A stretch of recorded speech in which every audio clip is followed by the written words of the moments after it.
Navigasi bab 761-770. 761 Jangan terburu-buru, satu persatu. Setelah para penjudi melampiaskan amarah mereka, staf kasino datang untuk membawa Luo Ermazi pergi. Mereka tidak tahu apa yang akan terjadi padanya. Tapi dengarkan maksud semua orang, kasino biasanya menghukum para penipu dengan berat. Setidaknya beberapa jari harus dipatahkan. Ye Feng sama sekali tidak merasa kasihan pada orang seperti ini. Jika orang lain hari ini, mereka pasti akan ditipu hingga bangkrut oleh bajingan ini. Dia tidak punya kemampuan dan masih ingin menyakiti orang lain. Dia hanya bisa bilang bahwa dia pantas mendapatkannya. Ia tidak lagi memperhatikan hal ini. Ia malah mulai mengemasi kepingan-kepingan di atas meja. Totalnya ada 6 hingga 700 ribu, yang membuat orang-orang di sekitarnya iri. Adik kecil, karena keberuntunganmu begitu baik hari ini, mengapa kamu tidak bermain dadu bersama kami? Apa gunanya dadu? Kenapa kamu tidak main poker saja dengan kami? Bermain pai go bahkan lebih seru. Kita kekurangan satu untuk mahjong. Mereka semua merasa Ye Feng mampu mengalahkan Luo Ermazi karena keberuntungan, sehingga ia bagaikan domba gemuk yang dialiri minyak. Mereka semua ingin menggigitnya.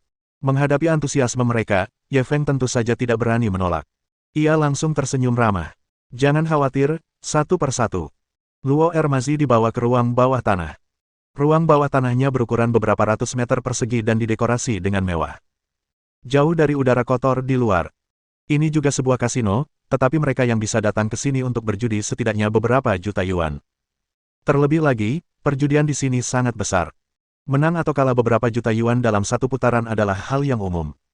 Orang-orang ini semua telah menyaksikan kejadian besar itu. Ketika mereka melihat Luo Ermazi diseret seperti anjing mati, tak satu pun dari mereka yang ribut. Beberapa bahkan tak memandangnya. Luo Ermazi diseret ke dalam kantor dan kemudian dibanting dengan keras ke tanah. Pada saat ini, ada dua orang yang duduk di kantor. Salah satu pria itu, yang berkepala gemuk, bertelinga besar, dan bertato naga hijau di lengannya, melirik Luo Ermazi lalu menatap kedua bawahannya. Ada apa? Kedua bawahannya pun buru-buru melaporkan secara rinci perihal kecurangan yang dilakukannya. Pria parubaya itu berjalan mendekat dan menjambak rambut Luo Ermazi. Beraninya kau berbuat curang di tempatku. Berani sekali kau. Luo Ermazi sudah diambang kematian. Ia buru-buru memohon, Saudara Fei, saya salah. Tolong beri saya kesempatan lagi. Pria yang dipanggil, Saudara Fei, itu perlahan melepaskan kepalanya dan mengeluarkan sapu tangan dari sakunya untuk menyeka tangannya. Aku sungguh ingin memberimu kesempatan, tapi kau tak mau memberiku kesempatan. Setelah berkata begitu, ia melambaikan tangan ke arah kedua bawahannya. Tangan mana yang dia gunakan untuk curang? Potong dan berikan ke anjing. Luo Ermazi langsung diseret keluar, dan teriakannya terdengar sepanjang jalan.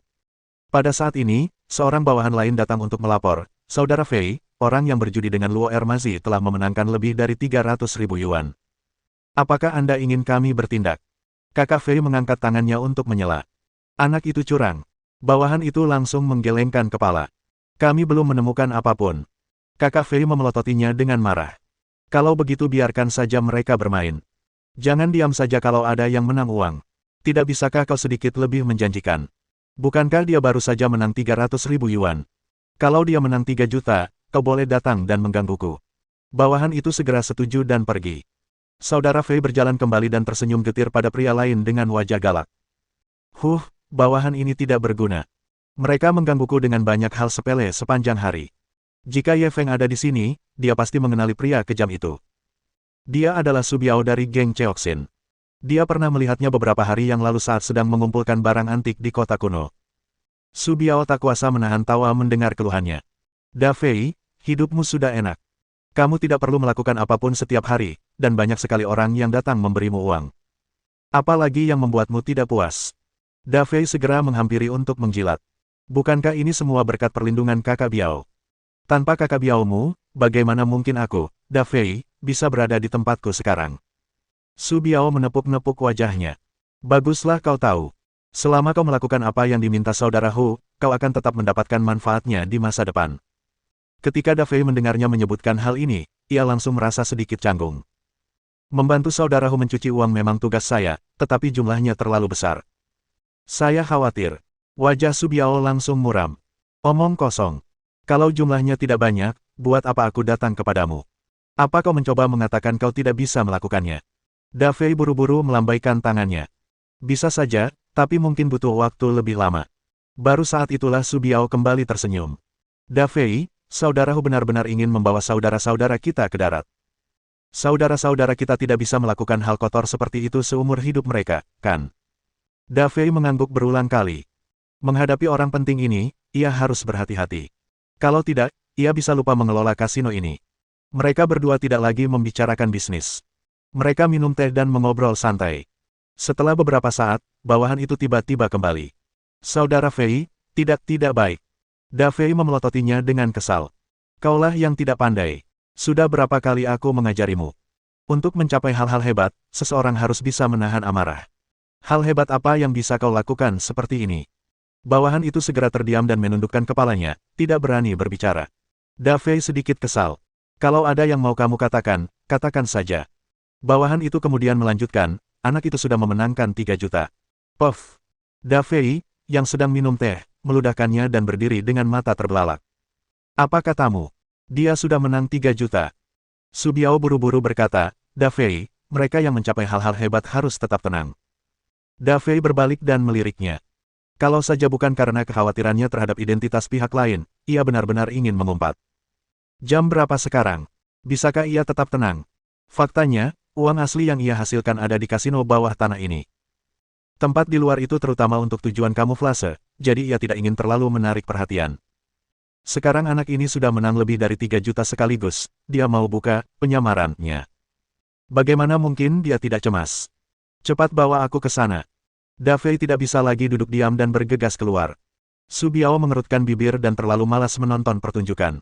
Ia duduk sendirian dan melanjutkan minum teh. Hehe, kamu ingin melakukan sesuatu yang besar dengan tekad kecil ini. Bab 762 dia memenangkannya dengan kemampuannya sendiri, jadi mengapa dia harus membayarnya kembali? Ye Feng benar-benar menjadi gila. Orang-orang itu awalnya mengira, domba gemuk, itu memang, domba gemuk, dan semua orang ingin menggigitnya. Namun, mereka tidak pernah menyangka orang ini akan benar-benar menyapu sampai ke sini sambil berpura-pura menjadi domba untuk memakan harimau itu. Kumpulan taruhan di kasino kecil ini tidak besar, semua taruhan hanya berjumlah 3 juta, hampir semuanya disapu bersih oleh Ye Feng. Pada saat ini, semua penjudi berdiri di sana dengan linglung, sementara Ye Feng dan Zhuang Xiaojiao duduk di meja judi, menghitung chip yang telah mereka menangkan. Para penjudi hampir menangis. Ini semua uang mereka. Hahaha, banyak banget duitnya. Aku kaya. Zhuang Xiaojiao tertawa terbahak-bahak, tetapi sangat tidak enak didengar. Ye Feng melirik mereka. Kalian masih main. Kalau kalian tidak mau main, kami akan pergi. Beberapa dari mereka yang sedang marah hampir mengumpat keras-keras. Uangnya sudah kalian berdua menangkan, apa gunanya main-main? Ye Feng bertanya lagi, dan melihat tidak ada yang menjawab, dia segera menyuruh Zhuang Xiaojiao untuk mengemasi keripik dan bersiap pergi. Zhuang Xiaojiao buru-buru bertanya dengan suara rendah, kita hanya menang sedikit dan kita akan pergi begitu saja. Ye Feng tersenyum percaya diri. Tahukah kau apa artinya memancing ular keluar dari lubangnya? Mereka berdua tidak berkata apa-apa lagi dan langsung berjalan menuju meja resepsionis sambil membawa keripik. Pada saat ini, dia melihat beberapa orang dari kasino mengikuti di belakang seorang pria gemuk dan berjalan cepat. Salah satu pria itu menunjuk ke arahnya dan membisikkan sesuatu ke telinga pria itu. Pria itu mula-mula mengamati Ye Feng, lalu memaksakan senyum. Hahaha, aku tidak menyangka akan ada dewa penjudi menggantikanku. Aku bos kasino ini. Namaku Chen Jianfei. Semua orang memanggilku Saudara Fei. Ye Feng menatapnya dengan tenang. Halo, Saudara Fei, ada apa? Chen Jianfei tersenyum meminta maaf. Adik kecil, dengan keahlianmu, kurasa kau sedang menjalankan bisnis besar. Kurasa kau di sini untuk bercanda dengan semua orang hari ini, kan? Bagaimana kalau begini? Beri aku sedikit muka dan kembalikan uangnya kepada mereka. Mendengar kata-katanya, Ye Feng langsung mencibir. Aku memenangkannya dengan kemampuanku sendiri, kenapa harus mengembalikannya? Chen Jianfei tidak menyangka anak ini berani membantahnya. Ekspresinya langsung menegang. Adik kecil, uang ini tidak ada apa-apanya bagimu. Tapi mungkin itu semua aset mereka. Kurasa. Ye Feng memotongnya tanpa ragu. Kau pikir. Aku tidak ingin kau berpikir, aku ingin aku yang berpikir. Kurasa karena semua orang ingin main-main, kita harus mengikuti aturan. Karena kau bos kasino, bagaimana mungkin kau yang memimpin dalam melanggar aturan? Bagaimana mungkin kau meminta seseorang untuk memuntahkan uang yang mereka menangkan? Chen Jianfei terdiam dan langsung marah besar karena malu. Nak, apa kau di sini untuk membuat masalah? Dia baru saja mendengar dari bawahannya bahwa pihak lain mengendarai supercar senilai ratusan juta. Dia jelas tidak peduli dengan jutaan dolar uang judi. Itu hanya bisa berarti pihak lain punya motif lain. Ye Feng terlalu malas untuk membuang napas. Ia langsung menyatakan niatnya, katakan saja, aku ingin bermain beberapa permainan besar. Jika Bos Chen mampu, dia bisa membantu mereka memenangkan kembali uang mereka. Chen Jianfei menatap Ye Feng cukup lama sebelum akhirnya tersenyum. Haha, jadi itu maksudmu, adik kecil. Seharusnya kau bilang begitu tadi. Kenapa repot-repot? Bukankah kau hanya ingin bermain beberapa pertandingan besar? Aku akan mengantarmu ke sana sendiri. Dengan itu, dia langsung memimpin jalan menuju ruang bawah tanah. Pada saat yang sama, ia tertawa dingin dalam hati mereka. Anak ini telah memenangkan beberapa ronde di luar. Apakah ia benar-benar mengira dirinya adalah dewa penjudi? Orang-orang di dalam itu bukan orang-orang tak berguna di luar. Mereka semua Zhou napi, yang memakan orang tanpa memuntahkan tulangnya. Karena kau ingin mati, aku akan mengabulkan keinginanmu. Ye Feng dan Zhuang Xiaojiao mengikutinya ke ruang bawah tanah. Wah, sepertinya tempat ini bisa menghasilkan banyak uang. Zhuang Xiaojiao terkesan dengan dekorasi mewah di dalamnya. Orang-orang di meja judi berbalik untuk melihat mereka berdua, dan kemudian dengan cepat mengalihkan pandangan mereka kembali ke meja. Chen Jianfei melambaikan tangan kepada seseorang yang tampak seperti manajer. Orang itu segera menghampiri dan dengan hormat memanggil, Saudara Fei. Ahsan, jaga kedua tamu terhormat ini. Chen Jianfei mengedipkan mata padanya saat dia berbicara. Pria yang dipanggil, Ahsan, itu langsung mengerti. Ini adalah petunjuk baginya bahwa kedua domba gemuk ini sangat gemuk dan harus disembelih. Setelah Chen Jianfei selesai mengatur, ia berbalik dan tersenyum pada Ye Feng dan dua orang lainnya. Kalau ada yang perlu, bilang saja ke Ahsan. Aku masih ada tamu penting di sana, jadi aku permisi dulu. Setelah itu, dia berbalik dan pergi. Ahsan langsung menyapa mereka dengan hormat. Tuan, Nyonya, kalian mau main apa? Ye Feng melihat sekeliling dan bertanya dengan santai, mana yang lebih cepat. Ahsan langsung menjawab dengan hormat, kalau mau uang, tentu saja, ini kompetisi skala besar. Semua orang diberi kartu, dan siapapun yang punya poin terbanyak akan menang. Kalau cepat, mereka bisa main satu ronde dalam 10 detik. Ye Feng langsung mengangguk setuju. Baiklah, kalau begitu mari kita bersaing dalam ukuran. Ahsan segera membawa mereka berdua ke meja tempat mereka beradu taruhan. Karena permainan ini sangat sederhana dan kasar, pada dasarnya ini adalah taruhan keberuntungan dan keberanian. Permainan ini sangat cocok untuk pemula di kasino. Saat itu, ada 7 atau 8 orang yang duduk di meja. Mereka semua tampak tenang. Jelas mereka baru saja tiba di kasino. Ketika Ye Feng duduk, ronde mereka baru saja berakhir. Pembagi kartu membagikan kartu lagi. Masing-masing dari mereka memiliki satu kartu. Ye Feng punya kemampuan pemindaian mendalam sistem. Memainkan game ini seperti menggunakan cheat. Apalagi saat menghadapi sekelompok pemula, rasanya seperti memotong melon dan sayuran. Dalam waktu kurang dari beberapa menit, dia mengalahkan orang-orang di meja. Dan di depannya, ada ratusan ribu chip. Namun, ia sangat tidak puas dengan kecepatan ini. Rasanya ingin sekali ia menembakkan meriam peta dengan keras. Terlalu membosankan untuk menindas para pemula. Bisakah kita mengundang beberapa pemain ahli? Kita bisa main beberapa game besar.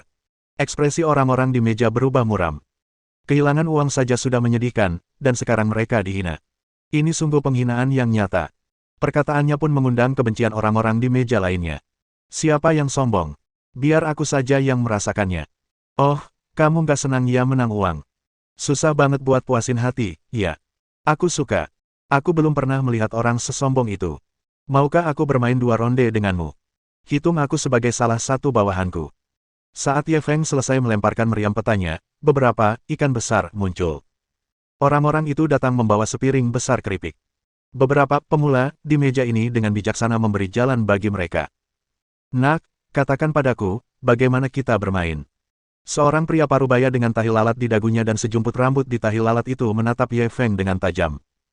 Hehe, kamu mau main-main denganku? Aku khawatir kamu tidak mampu. Ye Feng tidak menjawab langsung. Dia terus mengejek. Pria itu langsung menggebrak meja.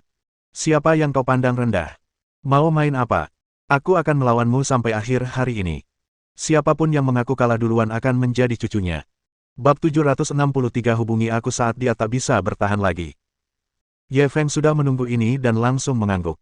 Baiklah, kalau begitu kita akan bermain beberapa putaran besar. Setiap taruhan tidak boleh kurang dari 1 juta, berani. Begitu dia mengatakan hal ini, semua orang yang hadir menghirup udara dingin. Meskipun kasino bawah tanah ini besar, setiap taruhannya kurang dari 1 juta, yang agak terlalu menakutkan. Bahkan sejumput rambutnya pun sedikit ragu. Bukankah ini terlalu berlebihan? Ye Feng menatapnya dengan jijik. Hehe, kalau kamu tidak berani main, enyahlah, kamu hanya buang-buang waktu. Jambul rambut, itu merasa kesal lagi. Baiklah, aku akan bermain denganmu, dan lihat seberapa lama kamu bisa keras kepala. Sambil berbicara, ia berteriak kepada dealer, tunggu apa lagi? Bagikan kartunya. Pembagi kartu terkejut dan segera mengocok kartu, memberikan masing-masing orang sebuah kartu. Ye Feng bahkan tidak mengambil kartunya. Ia sudah tahu ia punya kartu 10 keriting. Ia melihat jambul rambutnya lagi. Ia memegang kartu 9 wajik, yang sedikit lebih rendah darinya. Namun, beberapa yang lain telah memperoleh Ki dan K. Aturan kompetisinya adalah A adalah yang terkecil dan K adalah yang terbesar. Tentu saja, ada juga raja, tetapi peluang untuk mendapatkannya lebih kecil. Ye Feng tidak mengatakan apa-apa lagi.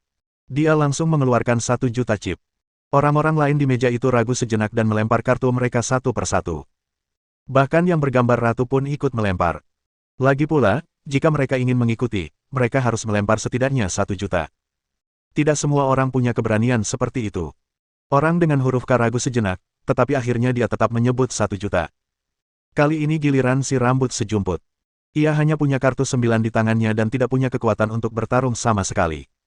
Ia hampir membuang kartunya. Pada saat ini, dia tiba-tiba melihat Ye Feng menatapnya dengan jijik. Tidak hanya itu, dia juga sengaja membisikkan sesuatu ke telinga Zhuang Xiaojiao. Zhuang Xiaojiao mendongak ke arah jambul rambutnya dan menutup mulutnya sambil tertawa. Harga diri pria itu langsung terpukul 10.000 poin. Karena penampilannya yang buruk sejak muda, ia telah diejek berkali-kali. Karena itu, ia mengubah kesedihan dan kemarahannya menjadi kekuatan dan mati-matian mencari uang. Meskipun ia sudah sangat kaya, ia masih merasa rendah diri. Apalagi sekarang ia ditertawakan oleh seorang wanita cantik, hal itu membuatnya semakin marah. Aku ikut.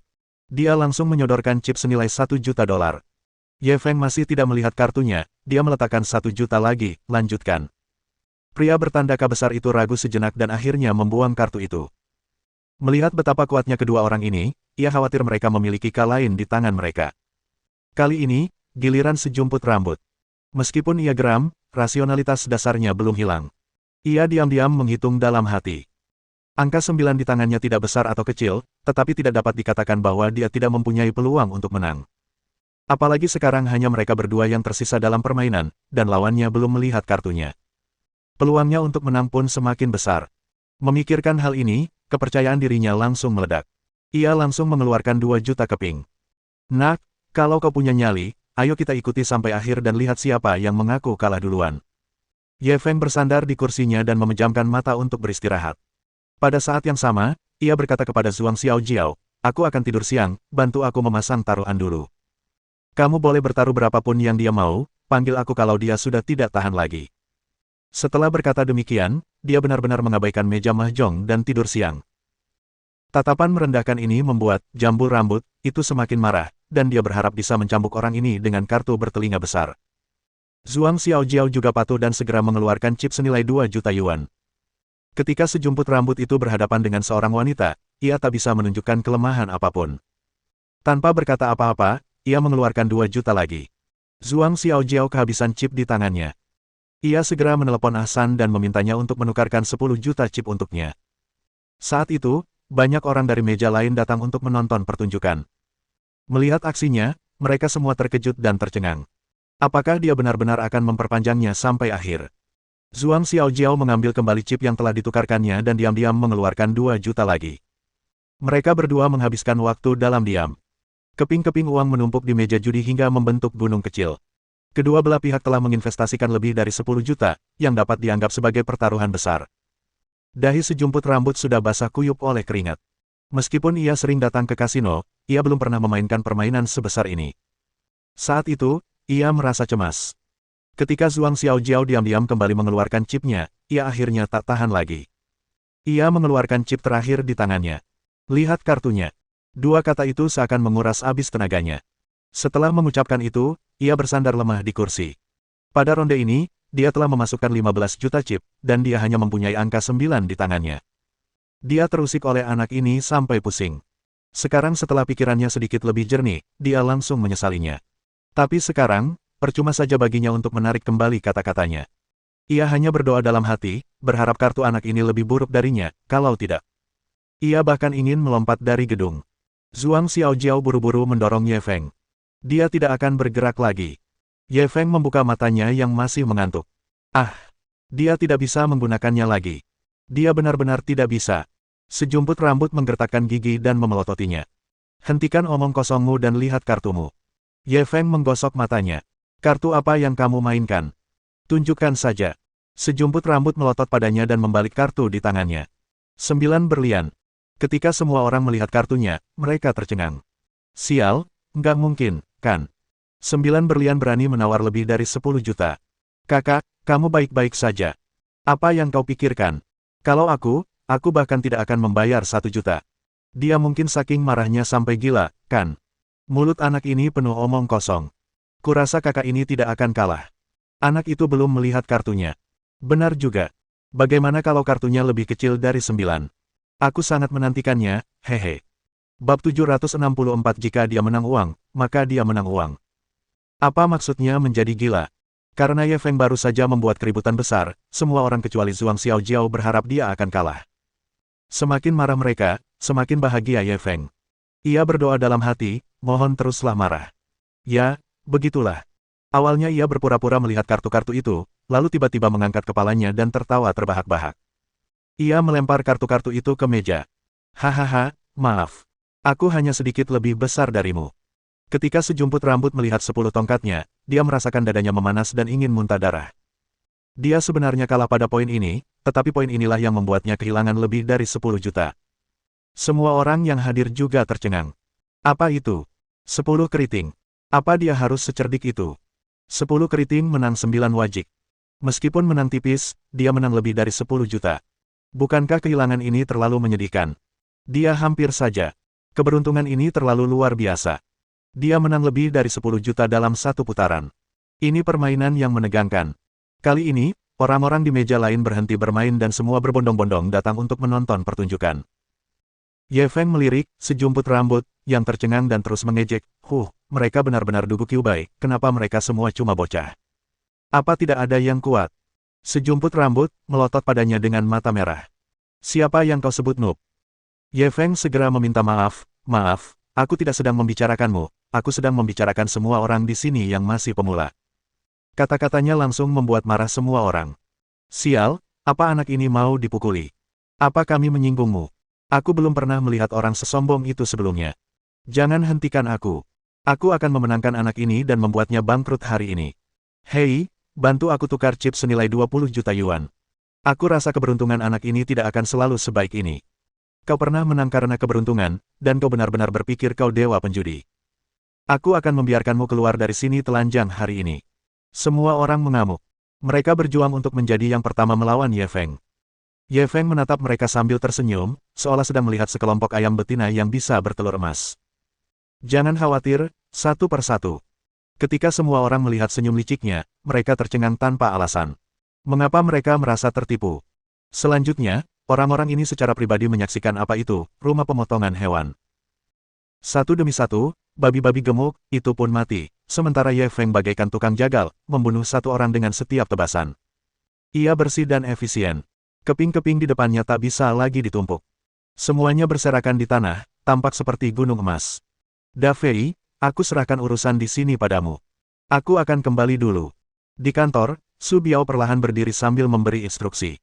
Saudara Biao, jangan khawatir. Serahkan urusan ini padaku. Chen Jianfei segera menepuk dadanya dan berjanji, bersiap untuk mengantar Su Biao keluar. Pada saat ini, pintu kantor tiba-tiba terbuka, dan seorang bawahan terhuyung masuk. Saudara Fei, bunuh. Mereka membunuh seperti orang gila. Chen Jianfei mengira musuh-musuhnya telah datang ke rumahnya dan buru-buru mencari senjata. Kelompok mana yang datang? Apakah geng Sahe? Bawahan itu buru-buru melambaikan tangannya. Tidak, anak itu hanya gila. Chen Jianfei langsung murka. Aku tahu ada yang tidak beres dengan anak itu. Beraninya dia membunuh orang-orangku. Aku akan segera pergi dan mencincangnya. Bawahannya begitu cemas hingga hampir menangis. Bukan, ini bukan pembunuhan. Ini soal memenangkan uang. Dia sudah memenangkan banyak uang. Wajah Chen Jianfei berkedut dan dia menamparnya. Apa kau tidak tahu cara bicara bahasa manusia? Kalau dia menang, ya sudahlah. Apa maksudmu membunuh seperti orang gila? Kukira musuh sudah datang. Bawahan itu menatapnya dengan iba. Kata, menang, tak cukup untuk menggambarkan kebrutalannya. Chen Jianfei terhibur. Berapa banyak yang dia menangkan? Itu benar-benar menjadi liar. Bawahan itu perlahan-lahan mengulurkan 3 jari dan menelan ludah. 3 juta sudah dianggap biadab. Berarti kamu belum lihat betapa biadabnya aku waktu itu. Ngomong-ngomong, waktu itu. Chen Jianfei salah paham dan hendak memberitahu bawahannya tentang pencapaiannya yang gemilang saat itu. Namun kemudian, dia melihat bawahannya menggelengkan kepalanya. Dia tercengang. Bukan 3 juta. Mungkinkah 30 juta? Ini agak konyol. Dari mana anak ini berasal? Tepat saat dia mengerutkan kening dan berpikir keras, dia menyadari bawahannya masih menggelengkan kepalanya. Dia langsung marah besar dan menendangnya. Kamu nggak punya mulut sialan. Nggak bisa ngomong. Bawahan itu hanya bisa melaporkan angka, ya 300 juta. Chen Jianfei merasa seperti tersambar petir. Ia berdiri di sana dengan linglung dan tidak tersadar untuk waktu yang lama. Bahkan Su Biao, yang ada di samping, tercengang. Berapa? 300 juta. Apa aku salah dengar? Bawahan itu mengangguk dengan sungguh-sungguh. Benar, 300 juta. Chip kasino kita tidak cukup. Sebelum dia bisa menyelesaikannya, dia mendengar saudara Fei berteriak, aku akan mati. Lalu, dia bergegas keluar. Su Biao sebenarnya ingin mengikutinya dan melihat-lihat, tetapi bagaimanapun juga, ini adalah wilayah Chen Jianfei. Tidak nyaman baginya untuk ikut campur. Ia hanya bisa duduk kembali dan melanjutkan minum teh. Ketika Chen Jianfei bergegas ke kasino, dia melihat pemandangan paling mengejutkan dalam hidupnya. Ia melihat kepingan-kepingan biru, merah, dan putih bertumpuk di atas meja, lantai, dan lorong. Tumpukan itu tampak seperti barisan pegunungan yang tak terputus, sejauh mata memandang. Saat itu, di tengah pegunungan, seorang pria sedang marah besar. Apa yang dilakukan kasinomu? Tidak ada alat tawar-menawar. Bisakah kau bertanggung jawab karena menunda kemenanganku? Kelompok orang yang dikalahkannya tidak dapat menahan diri untuk berbicara. Sekalipun kami punya chip, kami tidak punya uang untuk membuatmu menang. Saya baru saja kehilangan 20 juta. Kalau istri saya tahu, saya harus berlutut di papan cuci lagi. Kamu sudah menang 300 juta, dan kamu masih belum puas. Apa kamu benar-benar pikir kami ini ATM? ATM juga butuh kartu bank. Anak ini dapat sesuatu tanpa perlu bayar. Aku selalu bijaksana. Bagaimana mungkin aku tertipu oleh tipuanmu? Bab 765. Apakah Bos Chen mencoba melanggar aturan? Mata Chen Jianfei dipenuhi dengan kesuraman. Siapapun yang bisa memasuki kasino bawah tanah adalah dewa keberuntungannya. Ia mengandalkan orang-orang ini untuk menghasilkan uang. Sekarang, seseorang datang ke potnya untuk merebut makanannya. Bagaimana mungkin ia bisa menoleransi hal itu? Ia menahan amarah di hatinya dan langsung tersenyum. Ia pun bergegas menghampiri dan berkata, hahaha, kemampuan berjudi adik kecil ini memang luar biasa. Dia jelas-jelas dewa penjudi. Bukankah begitu, semuanya? Semua orang mengangguk setuju ketika mereka melihat sang bos datang sendiri. Ya. Aku sudah sering ikut judi sebelumnya, tapi baru kali ini aku melihat seseorang menang sebanyak ini. Kita tidak bisa menilai buku dari sampulnya. Aku tidak menyangka pemuda ini begitu kuat. Tidak berlebihan jika aku menyebutnya dewa penjudi. Dulu saya pikir semua film itu palsu. Hari ini, saya akhirnya tahu seperti apa dewa penjudi yang sebenarnya. Setelah kehilangan begitu banyak hari ini, aku tidak akan berani datang ke sini lagi. Aku juga. Aku berencana berhenti berjudi nanti. Siapa yang tahan kalah seperti ini? Benar. Kalau kita terus rugi, kita akan bangkrut. Hati Chen Jianfei kembali mencelos ketika mendengar semua orang berdiskusi. Hal yang paling dikhawatirkannya ternyata masih terjadi. Jika dewa keberuntungan ini dikalahkan dan tidak berani datang lagi, maka dia hanya bisa meminum angin barat laut di masa depan. Memikirkan hal ini, ia langsung tertawa terbahak-bahak. Semuanya, jangan cemas. Adik kecil ini hanya bercanda dengan semua orang. Apa kau pikir dengan kemampuan berjudi adik kecil ini, dia akan peduli dengan sedikit uang ini? Ketika semua orang mendengar kata-katanya, harapan mereka langsung menyala. Mungkinkah dia benar-benar bisa mengembalikan uang itu kepada mereka? Namun saat ini, kata-kata Ye Feng memadamkan harapan mereka. Siapa bilang aku bercanda? Aturan kasino memang mengakui kekalahan jika berani bertaruh, kan? Apakah Bos Chen mencoba memimpin dalam melanggar aturan? Senyum di wajah Chen Jianfei membeku. Adik kecil, ayo kita berteman. Kembalikan uangnya hari ini. Aku, Chen Jianfei, akan menjadikanmu temanku. Aku tidak berani mengatakan apa-apa lagi, tetapi selama masih di wilayah Yang Cheng, kata-kataku masih berlaku. Apapun yang terjadi di masa depan, jangan ragu untuk mencariku. Aku akan membantumu menyelesaikannya. Kata-katanya agak arogan. Meminta seseorang membayar 300 juta untuk berteman itu agak keterlaluan. Namun, sebagian besar orang yang hadir tidak menganggap ada yang salah dengan hal itu karena mereka tahu betul bahwa pendukung Chen Jianfei adalah geng Cheoxin. Pada Yang Cheng, tidak ada hal yang tidak dapat ditangani oleh geng Cheoxin. Untuk dapat menghabiskan 300 juta untuk berteman dengan geng Cheoxin, kesepakatan ini sepadan. Namun Ye Feng mencemoohnya. Maaf, standar saya untuk berteman sangat tinggi. Tidak semua orang memenuhi syarat ini. Kalau Anda memberi saya 300 juta, saya bisa mempertimbangkannya. Saat dia mengatakan hal ini, semua orang tercengang. Bukankah anak ini terlalu gila? Kakak Dafei sudah bilang begitu, tapi anak ini bahkan tidak memberinya muka. Dia mungkin tidak tahu latar belakang saudara Dafei, kan? Bisa membuka kasino sebesar itu di Yang Cheng, bagaimana mungkin dia orang biasa?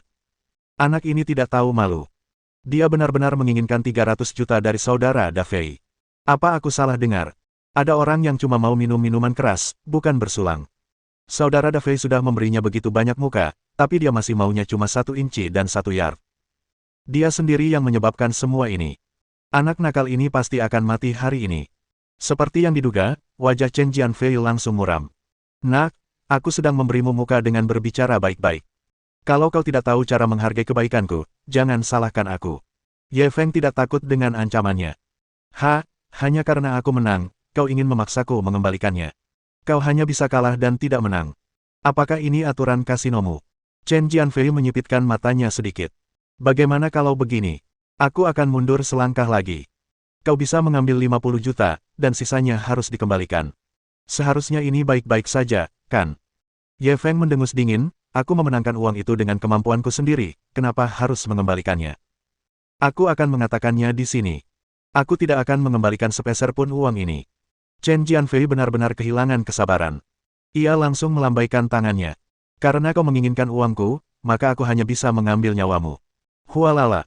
Seketika sekelompok pria kuat bersenjata menyerbu masuk dan mengepung Ye Feng dan Zhuang Xiaojiao.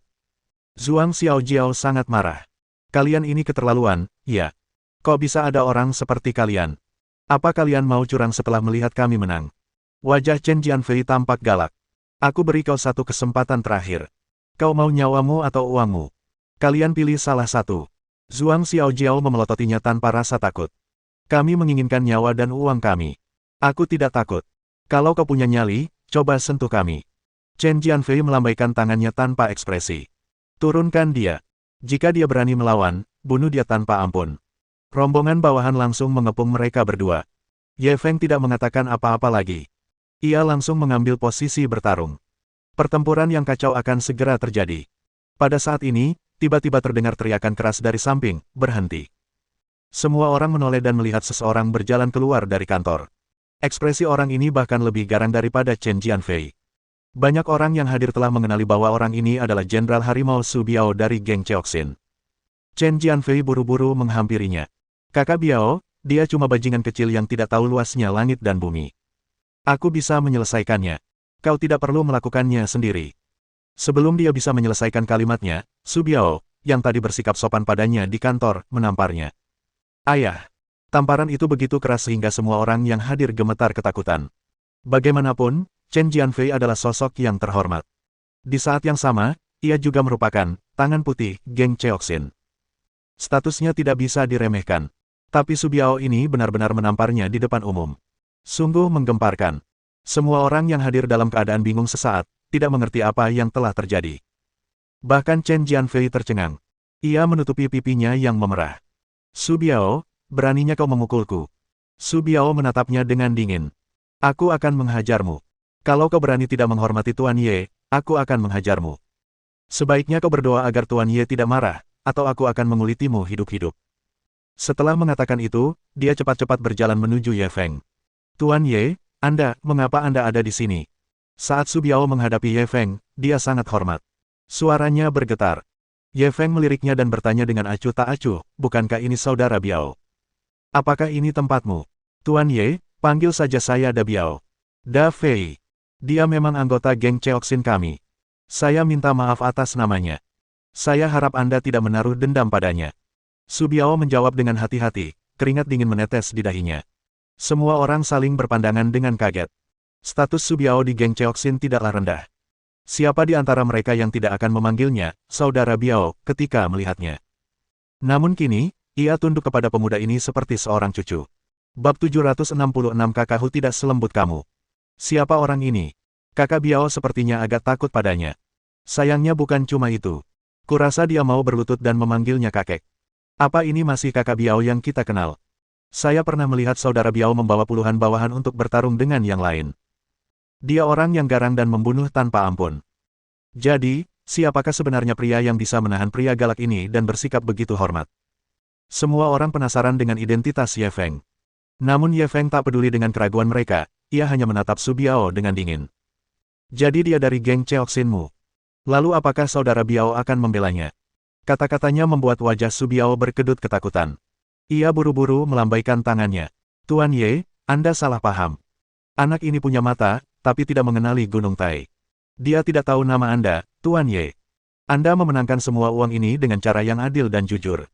Tidak ada alasan bagi Anda untuk mengambilnya kembali. Baru saat itulah Ye Feng kembali tersenyum.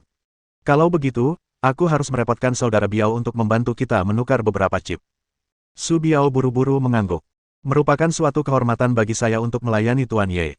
Sambil berbicara, ia hendak memberi instruksi kepada anak buahnya untuk menghitung kepingan itu. Saat itu, Chen Jianfei berjalan mendekat dengan wajah muram. Su Biao, bukan giliranmu untuk mengambil keputusan di kasinoku. Siapa yang memintamu menukarkan chip untuknya? Su Biao memelototinya. Aku menyelamatkanmu. Kalau kau tidak mau mati, berhenti bicara omong kosong. Chen Jianfei bahkan lebih marah.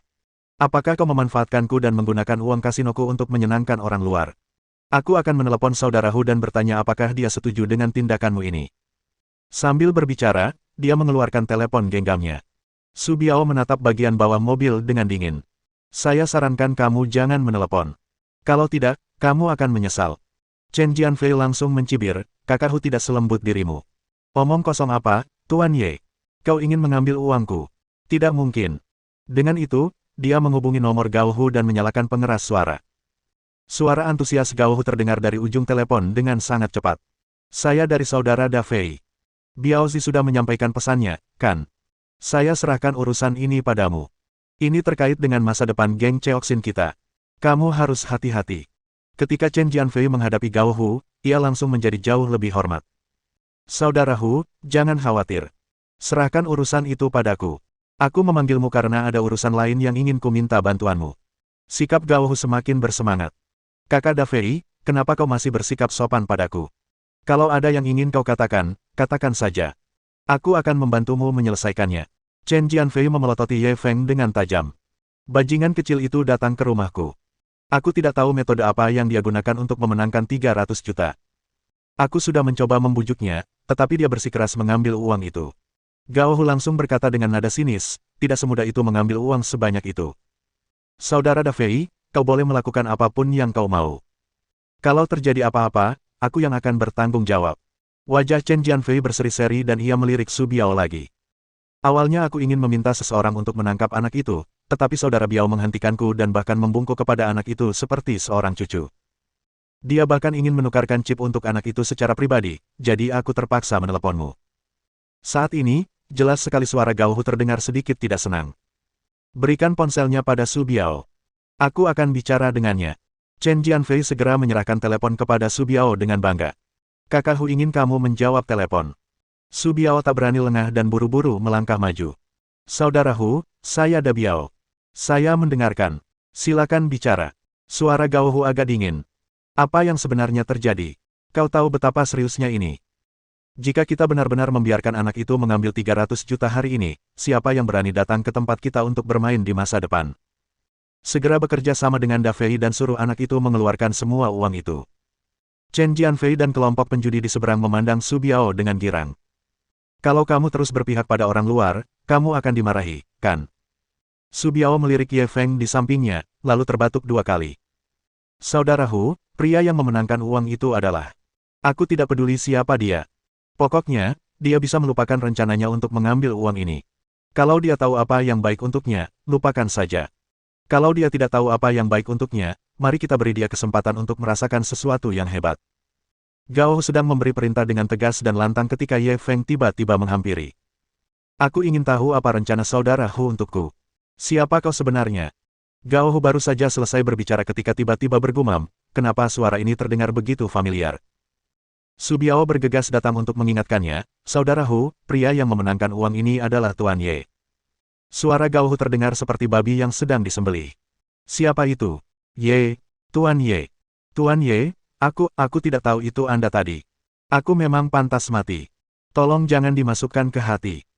Chen Jianfei dan yang lainnya masih merasa puas, tetapi ketika mereka mendengar kata-kata Gao Hu, mereka semua terperangah. Alur cerita ini tampaknya tidak benar. Baiklah bila Su Biao bersikap hormat pada pemuda itu, tapi siapakah saudara Hu? Dengan kematian Bos Gao, saudara Hu menjadi pemimpin baru geng Cheoxin. Dia jelas merupakan orang penting di Yang Cheng. Sekarang, dia benar-benar takut pada pemuda ini. Apa yang terjadi? Bab 767 dikalahkan olehnya juga suatu kehormatan. Mendengar permintaan maaf Gao Hu, Ye Feng masih memasang senyum dingin di wajahnya. Saudara Hu, kamu sangat mengesankan, jadi kamu hanya bisa kehilangan uang dan tidak menang. Kamu harus mempertaruhkan nyawamu untuk menang. Aku benar-benar mendapatkan sedikit pengetahuan. Gao Hu, yang berada di sisi lain, mungkin sudah berlutut di tanah dan gemetar. Ia bahkan terdengar seperti hendak menangis. Tuan Ye, ini semua salah paham. Kalau saya tahu Anda yang memenangkan uang itu, saya tidak akan berani mengatakannya meskipun Anda berani. Ekspresi Ye Feng berubah lebih buruk. Kalau orang lain, maukah kau melakukan ini? Karena kau berbisnis, kau harus mematuhi aturan. Kau tidak boleh melanggar aturan begitu kau tahu itu merugikanmu. Mereka akan selalu jadi sampah yang tak bisa dibawa ke panggung. Ketika semua orang mendengar Ye Feng memanggil Gao Hu, kotoran anjing, di depan banyak orang, mulut mereka ternganga karena terkejut. Sekarang, di Yang Cheng, satu-satunya orang yang berani memarahi Gao Hu seperti ini mungkin adalah pria ini, bukan? Terutama Chen Jianfei, dia begitu ketakutan hingga hampir pingsan. Leluhur macam apa yang telah disakitinya? Gao Hu terus meminta maaf. Tuan Ye, Anda benar. Kami pasti akan mengikuti aturan di masa mendatang. Saya jamin kami akan menukarkan uangnya untuk Anda. Ye Feng mendengus dingin dan tidak mengatakan apapun lagi. Pada saat ini, Su Biao kembali mencondongkan tubuhnya ke telepon.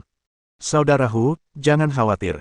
Saya akan membantu Tuan Ye menukarkan chipnya. Saya jamin tidak akan kehilangan 1 sen pun. Gao Hu menggertakkan giginya dan bertanya, di mana Chen Jianfei?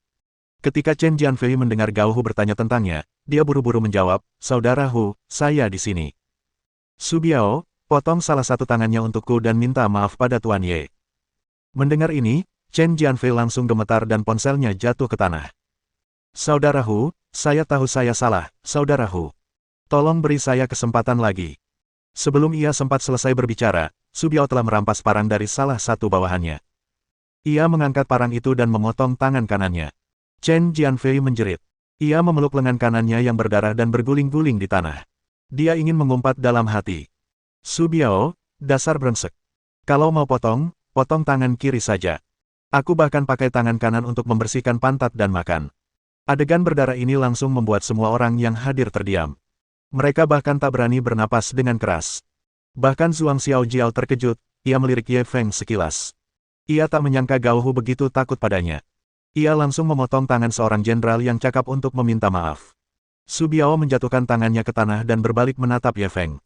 Tuan Ye, apakah Anda puas dengan permintaan maaf Saudara Hu?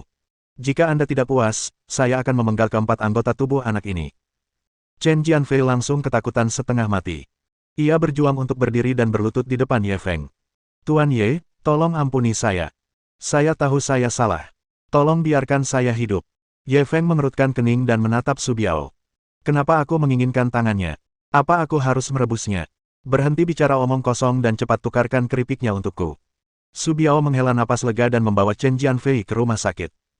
Mengenai apakah tangannya bisa disambungkan kembali, itu tergantung pada keberuntungannya. Kemudian, dia membawa sekelompok orang untuk bekerja lembur menghitung keripik. Setelah 1 jam penuh, dia akhirnya selesai mengetuk. Ye Feng telah memenangkan total 306.723.400 yuan kali ini, ada 0 dan 0. Su Biao awalnya ingin mengumpulkan dan mentransfer 310 juta kepadanya, tetapi ditolak oleh Ye Feng. Seperti yang sudah kukatakan sebelumnya, semuanya akan berjalan sesuai aturan. Kita akan menang berapapun kita menang. Tidak lebih, tidak kurang sedikit pun. Ya. Kalau begitu, kami akan melakukan apa yang Tuan Ye katakan. Su Biao segera meminta seseorang untuk mentransfer uang sesuai dengan statistik akhir. Ye Feng melihat notifikasi pesan dari bank dan tersenyum puas. Bukankah lebih baik jika ini terjadi lebih awal? Apa kau harus membuat suasananya seburuk ini? Su Biao mengangguk berulang kali. Ye Feng tidak tinggal lebih lama dan segera pergi bersama Zhuang Xiaojiao. Su Biao secara pribadi mengantar mereka berdua keluar dari halaman. Setelah menyaksikan kepergian Blue Cham Knight, ia menghela napas panjang lega. Pada saat ini, para penjudi yang mengikutinya bertanya dengan rasa ingin tahu. Saudara Biao, si kecil ini, dari mana datangnya pria ini? Ya, kami lihat kamu dan kakak Hu begitu, kamu terlalu sopan. Dia pasti punya latar belakang yang kuat, kan? Bisakah kau memberiku beberapa petunjuk? Biar kami mati dengan penjelasan. Su Biao melirik mereka. Niu Sidun, Bos Gao, dan keluarga Ye berada dalam situasi seperti ini karena Tuan Ye. Dengan kata lain, Tuan Ye memiliki keputusan akhir atas Yang Cheng. Selebihnya, kalian bisa pergi dan mencari tahu sendiri. Setelah itu, dia masuk ke mobilnya dan melaju pergi. Kelompok penjudi itu tercengang seolah-olah tersambar petir. Mungkinkah dia Tuan Ye yang legendaris? Selain orang itu, siapa lagi yang bisa membuat Gao Hu dari geng Cheoksin takut padanya seperti serigala? Selama ini, saya mendengar banyak rumor tentang Tuan Ye. Saya tidak menyangka akan melihatnya hidup hari ini. Ya, orang-orang selevel kami seharusnya tidak berhubungan dengan orang sebesar itu. Kami sungguh beruntung hari ini. Suatu kehormatan bagi kami untuk kalah dari Tuan Ye. Saya bisa membanggakan ini seumur hidup saya. Aku juga. Lagi pula, tidak semua orang layak dikalahkan oleh Tuan Ye. Suatu kehormatan juga bisa dikalahkan olehnya. Meskipun saya kalah 20 juta hari ini, kekalahan saya melawan Tuan Ye sepadan. Apa maksudmu dengan rugi? Kita sudah kaya raya, oke. Berapapun uang yang dihabiskan orang lain, mereka tidak akan punya kesempatan untuk melakukannya. Kenapa aku tidak naik panggung waktu itu? Kalau aku tahu itu Tuan Ye, aku pasti sudah rugi beberapa juta darinya. Haha, sekali kamu melewatkan kesempatan ini, kamu tidak akan bisa mendapatkannya lagi. Bagi yang tidak rugi, pergilah dan sesali. Situasi aneh muncul di tempat kejadian. Mereka yang kehilangan uang semuanya merasa puas. Sedangkan mereka yang tidak kehilangan uang, semuanya hancur. Ini benar-benar hal yang sangat aneh. Bab 768 Aku akan berburu harta karun bersamanya. Wahaha, aku senang sekali hari ini. Kita menang banyak uang sekaligus. Keduanya telah berjalan jauh, tetapi Zhuang Xiaojiao masih ceria seperti anak kecil. Apa untungnya? Aku tidak akan memberimu sepeser pun uang ini, kata Ye Feng langsung dengan nada kecewa. Zhuang Xiaojiao berbalik dan memelototinya. Pelit sekali. Aku sudah cerita soal kasino ini. Setidaknya kau harus memberiku setengahnya, kan? Ye Feng buru-buru merogoh sakunya. Jangan bermimpi, aku tidak punya uang, aku hanya punya hidup. Paling-paling, aku akan mentraktirmu makan. Jangan pikirkan yang lain. Zhuang Xiaojiao memelototinya dengan jijik. Kalau begitu aku ingin berpesta. Ye Feng langsung mengangguk. Pasti akan jadi pesta yang meriah. 10 menit kemudian, keduanya masing-masing memegang semangkuk mie instan dan berjongkok di pinggir jalan. Zhuang Xiaojiao menatapnya dengan tatapan kosong. Apakah ini pesta yang kau bicarakan? Ye Feng menyesap mie instannya. Cepat makan, jangan sungkan-sungkan. Kalau kurang, aku kasih lagi 1 bungkus. Aku pastikan kamu kenyang. Zhuang Xiaojiao menatap mie instan di mangkuknya dengan jijik. Aku tidak mau makan makanan cepat saji seperti ini.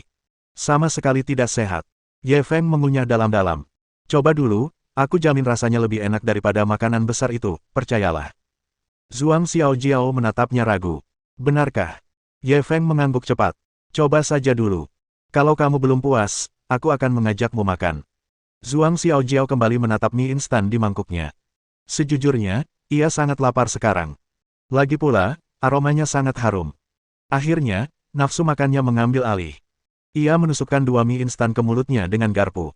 Ya, enak sekali. Dia tiba-tiba berseru, seolah-olah dia telah membuka pintu menuju dunia baru. Aku tidak bohong, kan? Ini jauh lebih enak daripada makanan besar itu. Ye Feng memasang ekspresi puas diri. Ia tampak seperti paman aneh yang menipu seorang gadis kecil untuk melakukan hal-hal buruk. Zhuang Xiaojiao sudah tidak peduli lagi dengan penampilannya. Ia langsung menirunya dan makan dengan lahap. Sambil bergumam, keluargaku tidak pernah mengizinkanku makan ini. Aku tidak tahu mie instan selesat ini. Ye Feng menggelengkan kepalanya saat mendengar ini. Kasihan sekali, aku tidak menyangka kau punya latar belakang yang tragis. Kau bahkan belum pernah makan mie instan. Zhuang Xiaojiao tidak tahu apakah ia mendengarnya. Ia hanya fokus menyantap mie instannya. Tak lama kemudian, ia menghabiskan semangkuk mie instannya. Ye Feng memberikan setengah mangkuk mie instan yang tersisa padanya. Kamu masih mau makan? Nona Zhuang tidak menolak apapun dan menghabiskan setengah mangkuk itu. Ia mengusap perutnya dan bersendawa. Ini makanan terlezat yang pernah kumakan.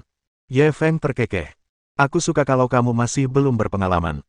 Zhuang Xiaojiao menjilat bibirnya dan menatapnya. Apa yang baru saja kau katakan? Kau menyukaiku. Ekor rubah akhirnya tak bisa disembunyikan, kan? Aku sudah tahu kau punya niat buruk padaku. Ye Feng memutar matanya. Kamu kan perempuan, bukankah seharusnya perempuan malu mendengar kata-kata seperti itu? Bagaimana mungkin ada orang sepertimu? Zhuang Xiaojiao mendengus. Kalau kamu suka, kamu harusnya bilang. Kenapa kamu menyembunyikannya? Siapa yang tahu mana yang lebih dulu, besok atau mati? Seberapa besar cinta yang dia miliki hingga tak bisa diungkapkannya. Pada titik ini, secercah depresi tiba-tiba melintas di wajahnya. Ini pertama kalinya Ye Feng melihat ekspresi seperti itu di wajahnya. Dia tidak tahu apa yang sedang dipikirkannya. Haruskah aku mengirimmu kembali? Ye Feng kemudian mengantarnya ke tempat mereka bertemu. Zhuang Xiaojiao tidak memberitahu di mana dia tinggal, dan dia juga tidak bertanya-tanya. Ye Feng, terima kasih. Waktu yang kuhabiskan bersamamu adalah saat terindah dalam hidupku. Sebelum Zhuang Xiaojiao keluar dari mobil, dia tiba-tiba menjadi penuh kasih sayang. Ye Feng tertegun sejenak sebelum akhirnya tersenyum. Kenapa kau tiba-tiba begitu serius? Seolah-olah kita dipisahkan oleh hidup dan mati. Seumur hidup yang mana? Berapa usiamu? Beraninya kau bilang selamanya. Zhuang Xiaojiao tersenyum manis. Hidup bukan tentang panjang, tapi kepadatan. Ada yang bisa hidup 20 tahun, tapi bagi yang lain lebih dari seumur hidup. Ye Feng tidak terbiasa dengan raut wajah seriusnya. Aku tidak terbiasa kau tiba-tiba menjadi serius. Aku masih suka kau yang gila. Tolong pulihkan dirimu. Zhuang Xiaojiao memelototinya dan tiba-tiba menunjuk keluar jendela. Lihat, ada wanita cantik di sana. Ye Feng segera berbalik untuk melihat, tetapi tidak ada apa-apa di luar jendela. Dia tahu bahwa dia telah ditipu, dia ingin kembali dan menyelesaikan masalah dengannya. Pada saat itu, wajahnya tiba-tiba memerah dan dia langsung membatu di tempat. Zhuang Xiaojiao langsung putus dengannya begitu ia menyentuhnya dan kembali ke raut wajah gilanya. Hahaha, kau tertipu, kan? Aku Zhuang Wudi, yang tak terkalahkan. Aku masih harus menyelamatkan dunia di masa depan. Bagaimana aku bisa punya waktu untuk bersikap seperti gadis-gadis itu? Ayo pergi. Setelah itu, dia keluar dari mobil dan pergi. Ye Feng menatap kepergian sosoknya dan menyentuh wajahnya yang masih hangat, dia tidak dapat menahan diri untuk menggelengkan kepala dan tersenyum pahit. Tadi, dia hampir tertipu olehnya dan mengira dia masih menyimpan sisi terdalamnya. Dia tidak menyangka sifat aslinya akan terungkap begitu cepat. Dia menggelengkan kepala dan mendesah sebelum melaju pergi. Pada saat yang sama, di sudut yang tidak disadarinya, Zhuang Xiaojiao perlahan berjalan keluar dan melihat ke arah yang ditinggalkannya dengan linglung. Pada saat ini, seorang pria berjas hitam tiba-tiba muncul di belakangnya. Nona, kita harus kembali ke rumah sakit, Dr. Demori datang dari Amerika dan ingin membantu Anda melakukan pemeriksaan lagi. Zhuang Xiaojiao tersenyum tipis. Dokter lain. Terakhir kali, ketika orang itu pergi, dia sudah menjelaskannya dengan sangat jelas. Apa perlu terus membuang-buang energi? Pria itu langsung menatapnya dengan cemas. Nona, kami sedang mencari spesialis jantung di seluruh dunia. Jangan menyerah. Zhuang Xiaojiao tersenyum manis. Aku tidak akan menyerah. Aku masih ingin berburu harta karun bersamanya.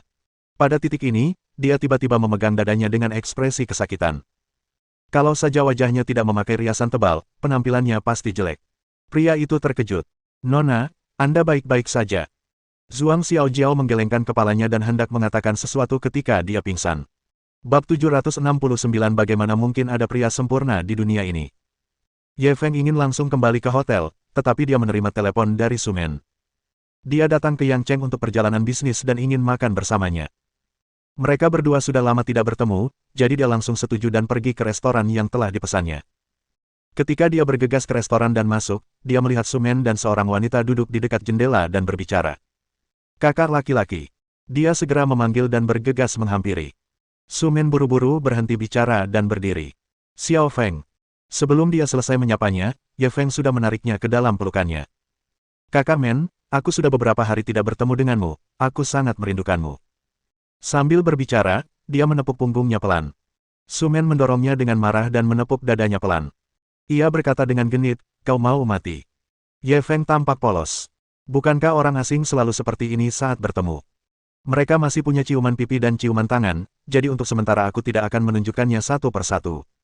Su Men memelototinya. Kau sendiri yang bilang. Itu etika orang asing. Ini Tiongkok. Kau hanya memanfaatkanku. Ye Feng kesal. Bukankah ini standar ganda? Kenapa orang asing dianggap sopan sementara orang Tiongkok memanfaatkannya? Su Men benar-benar tidak bisa berbuat apa-apa padanya. Aku tidak bisa menang melawanmu dalam perdebatan, oke. Ye Feng lalu mengalihkan pandangannya ke wanita yang duduk di sampingnya. Wanita itu memiliki sepasang mata seperti bunga persik, dan ada semacam godaan di matanya. Dia mengenakan gaun merah dengan tali spaghetti, memperlihatkan sebagian besar dada putihnya. Banyak pria di restoran itu memandang dari waktu ke waktu, mata mereka dipenuhi dengan warna yang tak terlukiskan. Wanita itu buru-buru berdiri. Ia memegang tangan Ye Feng dan berkata dengan penuh emosi, Ye. Halo, Presiden Ye. Nama saya Feng Jingyi. Senang bertemu Anda. Ye Feng hanya menjabat tangannya dengan ringan lalu menarik tangannya. Tidak semua wanita pantas untuk diraba-raba olehnya, meskipun wanita ini memang sangat menggoda. Su Men buru-buru memperkenalkan, Jingyi adalah asistenku. Dia sangat cakap. Ye Feng hanya mengangguk sedikit dan menjentikkan jarinya. Pelayan itu segera berjalan mendekat dan menyerahkan menu dengan kedua tangannya. Ye Feng mengangkat tangannya. Biarkan kedua wanita cantik itu memesan. Terima kasih, Tuan Ye. Sebelum Su Men bisa melakukan apapun, Feng Jingyi telah mengambil menu dan mulai memesan. Su Men sedikit mengernyit, bukan karena Feng Jingyi tidak menghormatinya dan tidak membiarkannya memesan terlebih dahulu. Melainkan karena dia terlalu antusias di depan Ye Feng. Hal ini membuatnya sangat tidak senang. Feng Jingyi menyelesaikan pesanannya dengan sangat cepat, dan ia sudah memesan cukup untuk 3 orang. Ia sama sekali tidak memberi Su Men kesempatan.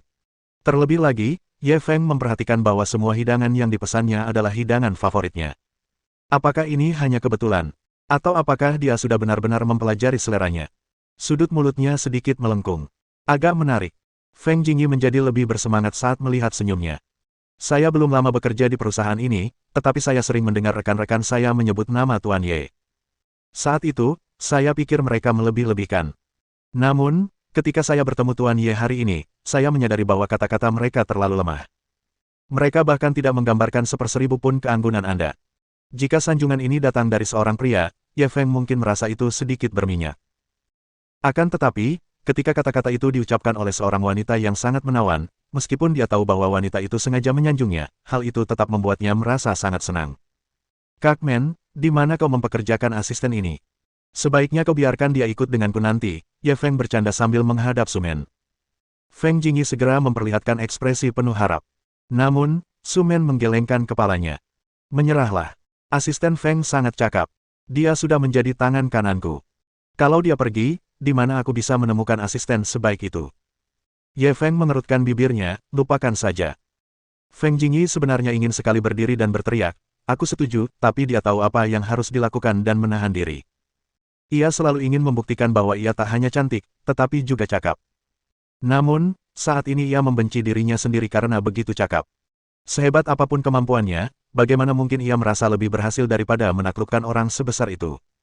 Apalagi, orang itu adalah orang super besar yang masih muda dan tampan. Saat ini, pelayan sedang menyajikan hidangan. Ye Feng dan Su Men sedang mengobrol. Feng Jingyi diam-diam mengamatinya, dan mendapati dia makin menawan. Meskipun Ye Feng tidak menatapnya, ia bisa merasakan tatapannya dan tak kuasa menahan desahan dalam hati. Asisten yang ditemukan Suster Men ini sepertinya sedikit tergila-gila. Kakak Men, berapa lama kamu berencana tinggal di Yang Cheng kali ini? Kami belum tahu. Masalah ini agak rumit, tapi kami sudah melakukan persiapan sejak lama. Su Men mendesah, wajahnya dipenuhi ketidakberdayaan. Ye Feng menggenggam tangan kecilnya dan meremasnya dengan lembut. Kak Men, meskipun aku berharap kau bisa menyelesaikan masalah ini sendiri, jika kau benar-benar menghadapi masalah yang tidak bisa kau selesaikan, kau bisa menceritakannya padaku. Kau selalu bisa percaya padaku. Suaranya lembut dan penuh keyakinan. Mata Feng Jingyi dipenuhi cinta saat dia semakin tergila-gila. Namun, Su Men berbeda darinya. Wajah cantiknya langsung memerah dan ia ingin menarik tangannya. Namun, Ye Feng menggenggam tangannya erat-erat, bahkan sampai menggaruk telapak tangannya. Su Men diejek olehnya di depan asistennya, dan karena malu dan marah, ia pun membuka mulut dan menggigitnya. Ye Feng merasakan sakit akibat gigitan itu. Ia segera melepaskan tangannya dan menjentik dahinya yang halus. Kau anjing. Aku bilang aku akan membantumu, tapi kau malah menggigit Lu Dongbin. Apa kau tidak tahu hati orang baik? Su Men mengusap dahinya dan memelototinya dengan marah. Aku hanya menggigit orang mesum dengan motif tersembunyi. Ye Feng hendak terus menggodanya. Pada saat ini, telepon Su Men tiba-tiba berdering. Dia tidak tahu apa yang dikatakan pihak lain, tetapi ekspresinya tiba-tiba berubah. Setelah menutup telepon, dia tidak mengatakan apa-apa untuk waktu yang lama. Menghadapi pertanyaan Ye Feng, Su Men ragu-ragu. Sebenarnya, dia tidak ingin meminta bantuan Ye Feng. Itu akan membuatnya tampak terlalu tidak berguna. Namun, Feng Jingyi tidak terlalu khawatir dan langsung menyela, mungkin Nina dari Feitian Security yang membuat masalah lagi, kan? Ye Feng kemudian menatap Su Men. Melihat Su Men tidak menyangkalnya, dia bertanya lagi, apa yang terjadi? Dia tahu bahwa dengan kepribadian Su Men, dia tidak akan mudah mengeluh padanya, jadi dia hanya menatap Feng Jingyi. Feng Jingyi menahan kegembiraan di hatinya dan buru-buru menjelaskan kepadanya, Nina ini adalah CEO Feitian Security. Akhir-akhir ini, dia sengaja melawan Sister Man. Dia telah mencuri beberapa klien kami dan bahkan membajak banyak orang dari perusahaan kami. Kami datang ke Yang Cheng kali ini untuk menyelesaikan masalah ini. Ye Feng sedikit khawatir. Kakak Men, apa yang terjadi? Bab 770 Apakah saya orang yang suka kekerasan? Ye Feng bertanya dengan tenang, apa konflik antara wanita ini dan Sister Man? Feng Jingyi melirik Su Men dan menjawab dengan canggung, pacar Mina sepertinya tertarik pada Kak Men. Demi menunjukkan niat baiknya kepada Kak Men, dia bahkan diam-diam menarik klien untuk perusahaan kita. Mina mungkin sudah tahu, kan? Su Men takut Ye Feng salah paham, jadi dia buru-buru menjelaskan, aku bahkan belum banyak bicara dengan pacarnya, aku hanya bertemu dengannya beberapa kali di depan umum. Semua ini, mereka semua, Ye Feng mengangguk. Aku tahu, itu semua hanya angan-angannya, aku percaya padamu. Baru saat itulah Su Men menghela napas lega. Ia takut Ye Feng akan salah paham bahwa ia seorang wanita yang suka berganti pasangan. Lalu, ia akan benar-benar ingin mati. Jari Ye Feng mengetuk meja 2 kali. Ini berarti Mina ini cukup sombong. Dia tidak peduli dengan pacarnya sendiri, tapi malah mempersulit orang lain. Feng Jingyi langsung mengangguk. Dia memang sangat arogan. Dia sudah terkenal di pasar saham Zonghai. Tapi, karena ayahnya, tidak ada yang berani menyinggung perasaannya. Ye Feng mengangkat alisnya.